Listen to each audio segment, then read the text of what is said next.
आज हम आपसे करवा चौथ व्रत के संबंध में कुछ चर्चा करेंगे। सनातन परंपरा में जितने भी व्रत त्योहार प्रचलित हैं, उनकी शुरुआत भगवान शिव और पार्वती के संवाद से देखने को मिल जाती है। तो करवा चौथ जो व्रत है, जिसमें प्राय करके महिलाएं अपने पति के दीर्घायु के लिए, उनके उत्तम स्वास्थ्य के लिए और उनके निराकुल जीवन की पवित्र भावना को लिए हुए व्रत की आराधना करती हैं और अपने पतिदेव के उज्जवल भविष्य की मंगल कामना करती हैं। इस व्रत के पीछे भी बहुत प्यारी प्रेरणाएं और प्यारी प्यारी कथाएं प्रचलित हैं। आइए श्रवण करते हैं इस व्रत का प्रारंभ किस प्रकार हुआ और किस प्रकार इसमें भिन्न भिन्न प्रकार की कथाएं जुड़ती चली गई, उन सब का सिलसिलेवार विश्लेषण करते हैं। तो एक समय की बात है, जब भगवान शिव और पार्वती आपस में संवाद कर रहे थे, तब पार्वती भगवान शिव से पूछती हैं कि हे प्रभु, पत्नी के लिए पति ही परमेश्वर होता है।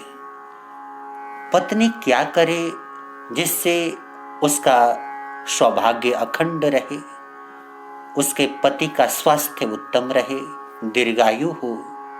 सभी प्रकार से जो सन्नारी चाहती है, उस प्रकार का भविष्य अपने पति को वो प्रदान कर सके, उसके लिए नारी को क्या करना चाहिए। तब भगवान भोले भंडारी शिव ने माता पार्वती को उत्तर दिया कि ऐसी प्रत्येक नारी को कार्तिक कृष्ण चतुर्थी के दिन, जिसे करक चतुर्थी कह करके पुकारा जाता है, उस दिन निर्जल व्रत करते हुए अपने पति के लिए सद्भावना करनी चाहिए। माता पार्वती ने पूछा, इस व्रत का प्रारंभ कैसे हुआ और इस कार्तिक कृष्ण चतुर्थी को ही ऐसा महत्व क्यों प्रदान किया गया। भगवान भोलेनाथ बोलते हैं, पार्वती, इसके पीछे भी एक कथा है।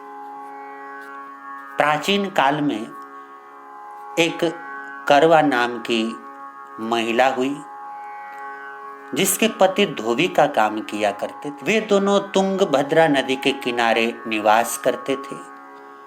बड़ी अनुकूलता के साथ उनका जीवन यापन हो रहा था।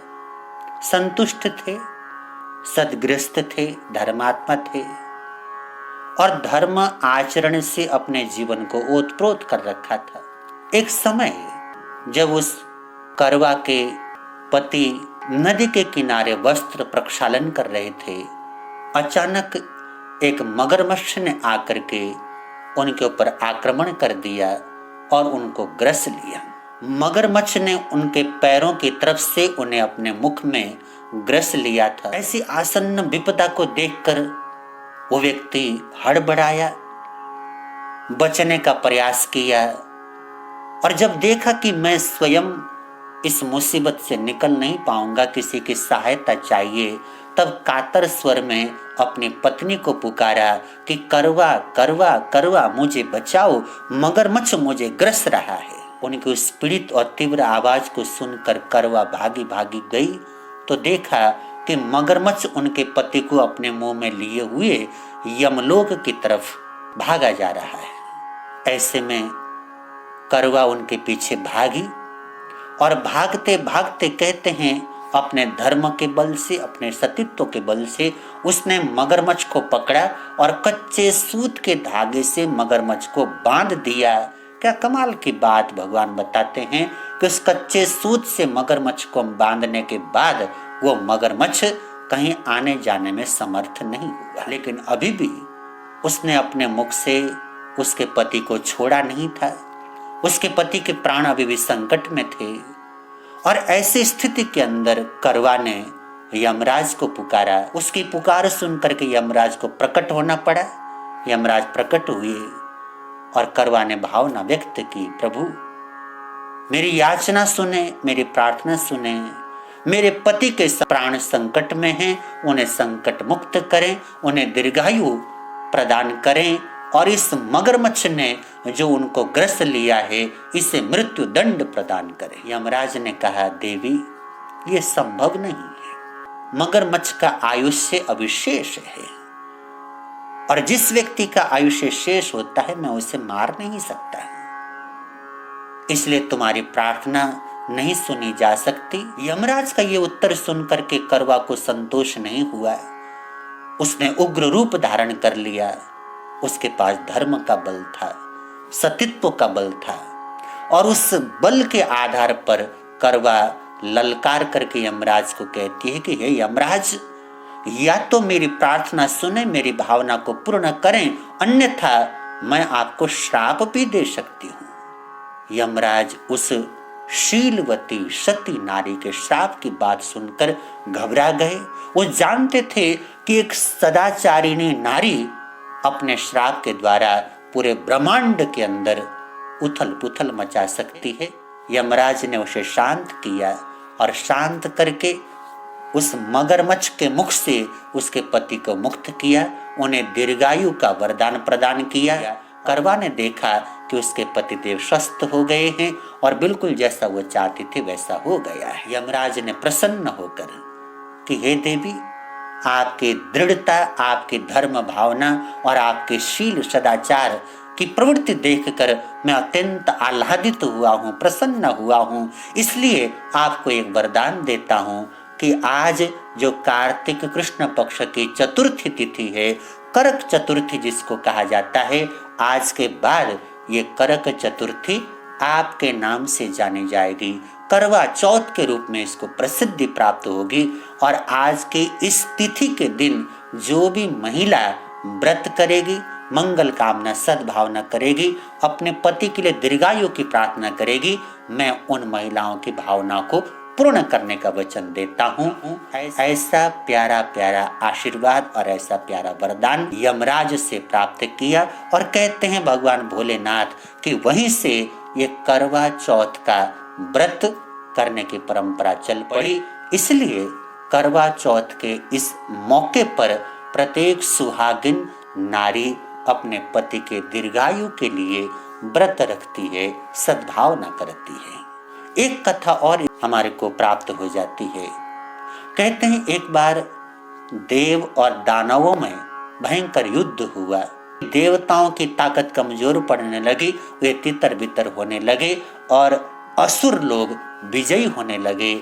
ऐसे मौके पर इंद्र के नेतृत्व में देव जगत भगवान ब्रह्मा जी के पास पहुंचा और जाकर के प्रार्थना करी कि हे विधाता, ऐसी मुसीबत हमारे ऊपर आन पड़ी है, असुर लोग हम विजयी हो रहे हैं, हम पराजित हो रहे हैं, ऐसे समय में हम क्या करें। तब कहते हैं कि भगवान ब्रह्मा जी ने उन सब देवताओं को कहा कि जाकर के अपनी अपनी देवियों को तैयार करें कि आने वाले कार्तिक महीने की कृष्ण पक्ष की चतुर्थी को व्रत रखें, ऐसे ऐसे व्रत का अनुष्ठान करें और अपने अपने पति की रक्षा के लिए व्रत का आयोजन करें, करवा चौथ की कथा का श्रवण करें।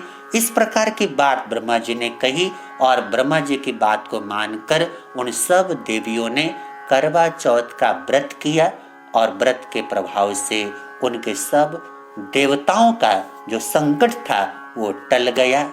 ये महाभारत के अंदर एक और प्रसंग करवा चौथ का हमारे को मिल जाता है। कहते हैं एक समय की बात, अर्जुन किसी कारणवश नीलगिरी पर्वत में चले गए थे और नीलगिरी पर्वत में जाने के बाद वहां से लौटने में उनको विलंब हो गया। किसी कारण से उनको वहीं रुकना पड़ गया और इधर पांडवों के ऊपर एक भयंकर संकट आ पड़ा। ऐसे संकट के समय द्रौपदी को और किसी का नाम नहीं सूझा। उन्होंने भगवान कृष्ण को याद किया और भगवान कृष्ण का ध्यान करके द्रौपदी ने पूछा कि हे प्रभु, ये संकट का टाइम आया है, इसका निदान बताएं। तब कहते हैं भगवान कृष्ण ने द्रौपदी को इस संकट का उपाय बताते हुए कहा कि कार्तिक कृष्ण पक्ष चतुर्थी के दिन करवा चौथ का व्रत होता है, आप उस व्रत का आयोजन करें, उस दिन व्रत रखें और इसकी कथा का श्रवण करें, आपके पति के ऊपर आया हुआ संकट टल जाएगा। और कहते हैं कि द्रौपदी ने व्रत का अनुष्ठान किया और पांडवों के ऊपर आया हुआ वो संकट टल गया। इसी प्रकार महाभारत में ही ये बात भी हमारे को मिल जाती है कि महाभारत के युद्ध से पहले द्रौपदी ने फिर से भगवान कृष्ण से पूछा था कि पांडव विजयी हो जाएं, उसके लिए मैं क्या कर सकती हूँ।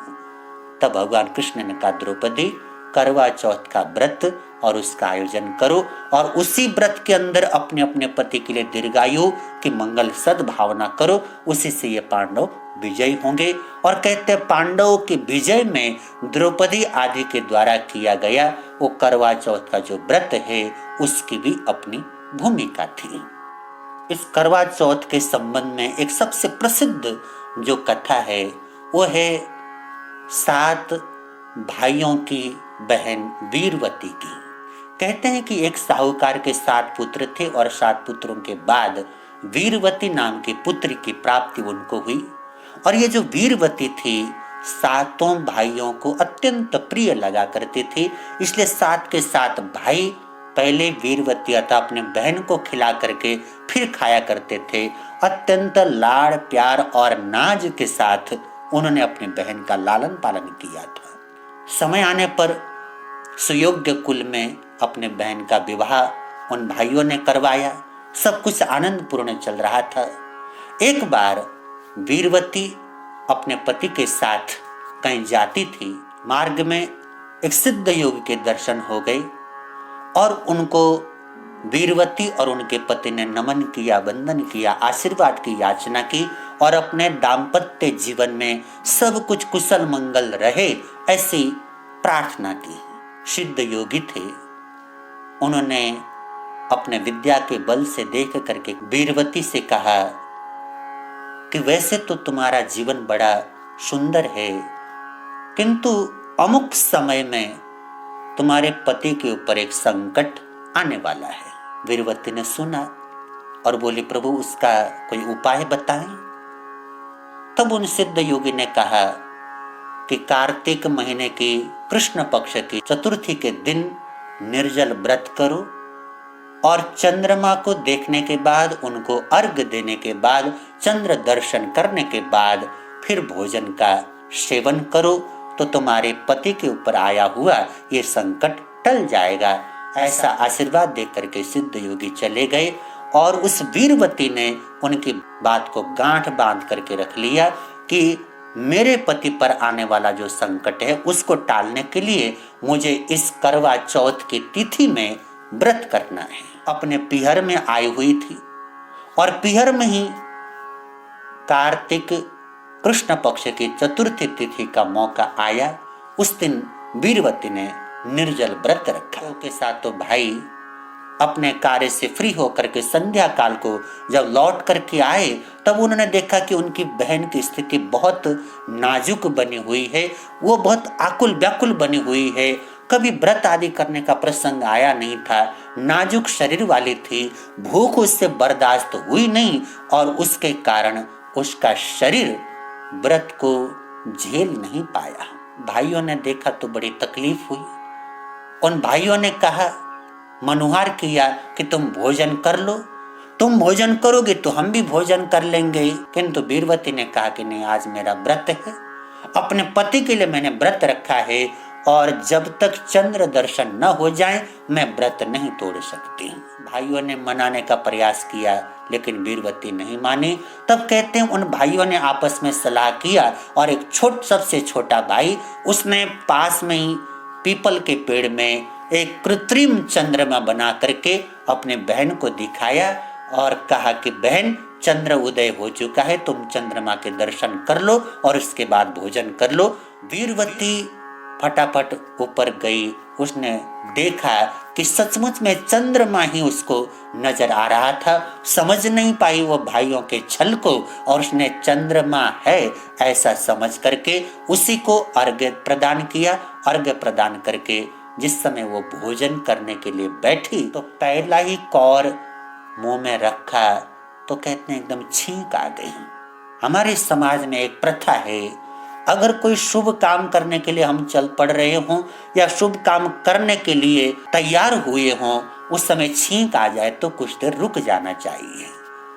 लेकिन वीरवती रुकी नहीं, छींक आई, यह संकेत था कि इस समय तुम्हें भोजन नहीं करना है, तनिक ठहर जाना चाहिए। उसने दूसरा कौवा मुख में रखना चाहा तो कहते हैं कि उस दूसरे कौर में बाल निकल आया। बाल भी एक प्रकार का संकेत है कि भोजन करते करते और आपके भोजन में बाल निकल आए तो आप रुक जाइए, लेकिन वीरवती रुकी नहीं और उसने जैसे तीसरा कौवा मुख में रखने की चेष्टा की तो उसके पति के प्राणांत हो गए हों, इस प्रकार की आशंका उसको लगी। अता पता करवाया तो मालूम पड़ा कि उसके पति के प्राणांत हो गए हैं। वीरवती अत्यंत दुखी हुई, परेशान हुई।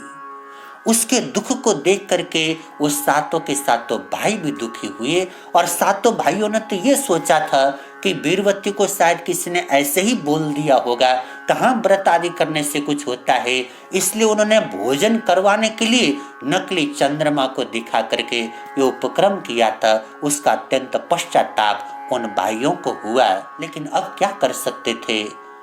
वीरवती की भाभियों ने आकर के सच्चाई बतला दी कि ऐसे आपका व्रत टूट गया है और संभवतः उसी व्रत के टूट जाने से ये विपदा आपके जीवन पर आन पड़ी है। अपने भाभी की बात सुन करके वीरवती अत्यंत दुखी हुई।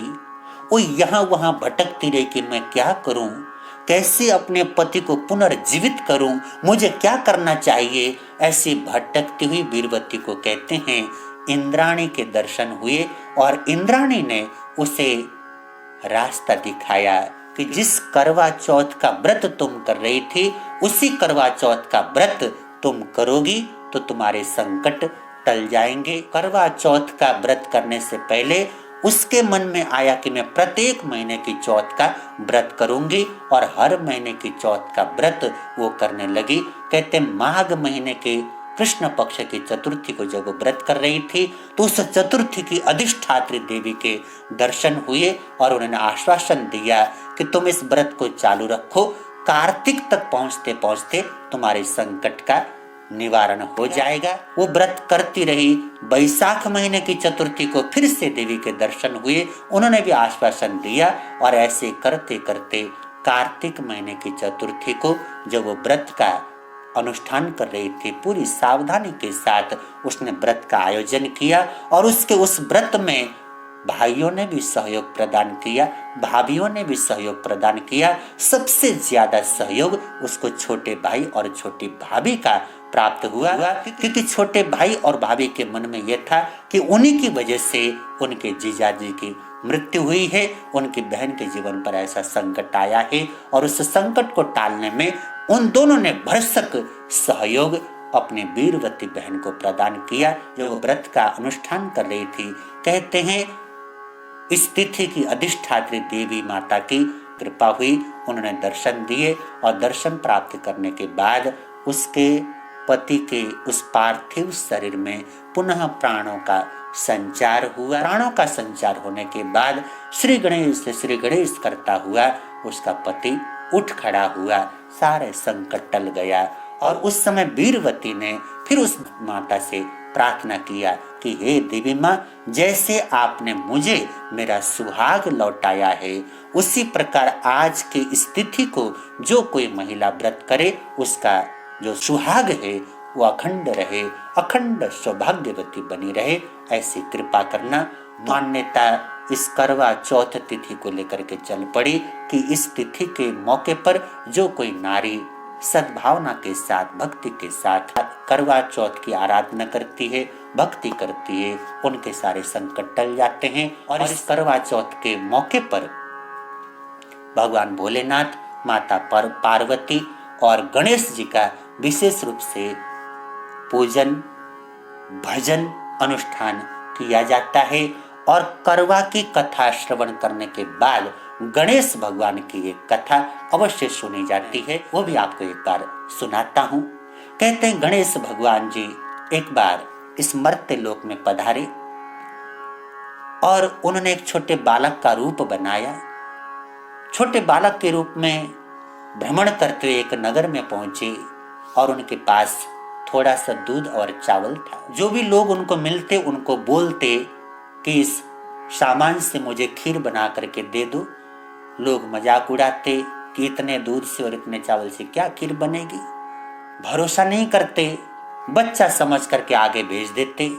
ऐसा करते करते एक वृद्ध महिला के पास गणेश जी पहुंच गए और उस महिला के सामने भी उन्होंने प्रार्थना करी कि हे माई, ये दूध और चावल मेरे पास है, मुझे इसका खीर बना करके दे दीजिए। उस वृद्धा माँ ने स्वीकार किया। स्वीकार करने के बाद खीर बनाने के लिए जिस बर्तन में उसने दूध और चावल डाला वो खीर पकती गई, बर्तन छोटा पड़ गया। बच्चे से पूछा गया अब क्या करूं? बच्चे ने कहा सबसे बड़ा जो बर्तन आपके पास हो उसमें खीर बनाइए। सबसे बड़ा बर्तन लाया गया, उसके अंदर खीर बनाने की चेष्टा की गई तो कहते हैं वो बर्तन भी भर गया। उस खीर का चमत्कार देख करके वो वृद्ध माता गदगद हो गई। उस वृद्ध माता के पास उसके एक पुत्र वधू थी। उस पुत्र वधू का हृदय भी बड़ा गदगद हुआ और कहते हैं उस पुत्र वधू को इतनी अच्छी उस खीर की खुशबू लगी, उसने थोड़ा सा खीर लिया और गणेश जी का आह्वान करके उनको भोग लगा करके वो खीर स्वीकार कर लिया। वृद्ध माता को पता ही नहीं था कि बाहर बैठा हुआ बच्चा स्वयं गणेश है। वृद्ध माता ने बच्चे को कहा कि बालक खीर तैयार है, खाओ। तो बालक कहता है कि नहीं माते, आपके पुत्री ने अर्थात आपके पुत्र वधू ने पहले ही भोग लगा दिया है, मैं संतुष्ट हो गया हूँ। उस खीर को क्या करूं? ये वृद्ध माता ने पूछा। तब उस बालक ने कहा गांव के सभी लोगों को बुलाइए और सबको ये खीर प्रसाद के तौर पर बांट दीजिए। लोगों को तो भरोसा भी नहीं हुआ कि इस वृद्धा के पास जहाँ कुछ भी नहीं था वहां पर कोई खीर या कोई प्रसाद बांटने का इंतजाम भी हो सकता है। कई लोग ऐसे ही मजाक मजाक में वृद्धा के निमंत्रण को स्वीकार करके आए और आश्चर्यचकित होकर के गणेश भगवान का प्रसाद वो खीर सबने प्राप्त कर लिया। पूरे गांव ने वो खीर का प्रसाद खाया, सब संतुष्ट हो गए। वृद्धा माता के जीवन के अंदर सभी प्रकार का आनंद मंगल हुआ। उन गणेश जी से प्रार्थना किया कि जैसे इस वृद्धा माँ के संकट को आपने दूर किया है और वृद्धा माँ के घर को रिद्धि सिद्धि से परिपूर्ण कर दिया है, इसी प्रकार इस कार्तिक महीने की चौथ का करवा चौथ के दिन जो कोई महिला व्रत करे आप उसके भंडार हमेशा भरे रहें। इस कारण गणेश जी की कथा का भी श्रवण आज के दिन किया जाता है। तो ये करवा चौथ के संबंध में प्रचलित कुछ कथाएं हैं जिनका उल्लेख मैंने आपके सामने किया। महत्वपूर्ण बात है इस पर्व का मैसेज क्या है। इस पर्व का मैसेज है कि जो करवा नाम की धोबिन थी, मगरमच्छ एक प्रकार की मृत्यु है और वो मृत्यु अर्थात वो काल उसके पति को लेकर के जा रहा था, लेकिन उसने अपने धर्म के बल पर, अपने सदाचार के बल पर अपने पति के ऊपर आया हुआ जो मृत्यु का संकट है उसको भी टालने में वो सफल हो गई। उसको भी टलने के लिए उसने मजबूर कर दिया। और हमारे इतिहास में ऐसे अनेक सती सावित्रियों के कथानक भरे पड़े हैं। महासती सावित्री, उसका चरित्र भला कौन नहीं जानता, जिसने यमराज से अपने पति के प्राणों को वापस एक प्रकार से छीन लिया। यमराज सत्यवान के प्राण लेकर के जाते थे, सावित्री पीछे पीछे जाती थी, विलाप करती थी। यमराज ने सावित्री को भेजने की चेष्टा की लेकिन सावित्री नहीं मानी। तब यमराज ने बोला सत्यवान का जीवन छोड़ करके तुम जो मांगोगी मैं दे दूंगा। तब सावित्री ने कहा अगर ऐसा है तो मुझे पुत्रवती होने का वरदान दे दीजिए। यमराज ने बिना विचारे तथास्तु बोल दिया और आगे बढ़ने लगे। सावित्री कहती है कि आपने तो मुझे पुत्रवती होने का वरदान दिया है, मेरा पति ही नहीं होगा तो मैं पुत्रवती कैसे बनूंगी। आप अपने वचन का पालन करें, मेरे पति के प्राण लौटा दें। और यमराज मजबूर हो गए और सत्यवान को जीवित करना पड़ा। ये कथा और इसी प्रकार महासती मदन रेखा, उनकी कथा है। महासती मदन रेखा ने अपने पति युगबाहु का न केवल यहलोक सुधारा परलोक भी सुधार दिया था। ऐसी अनेक सती नारियां हमारे इतिहास में हुई हैं, जिन्होंने अपने धर्म के बल पर, अपने सतीत्व के बल पर अपने पति के जीवन की रक्षा की, उनके जीवन को संवारा। तो ये करवा चौथ सचमुच में अपने स्वामी के जीवन को संवारने का, उनके दीर्घायु को बनाने का और अखंड सौभाग्य प्राप्त करने का ये उत्सव है। इस उत्सव की तमाम माताओं को, तमाम बहनों को मैं बधाई देता हूँ और आप सबके जीवन में सभी प्रकार की सुख शांति बनी रहे, आप हमेशा अखंड सौभाग्यवती बनी रहें, ये मेरी सद्भावना, मंगल कामना आप सभी स्वीकार करें। सबके जीवन पर परमपिता परमात्मा का आशीर्वाद सदा सर्वदा बरसता रहे। जय गुरुवर के हर वचन पर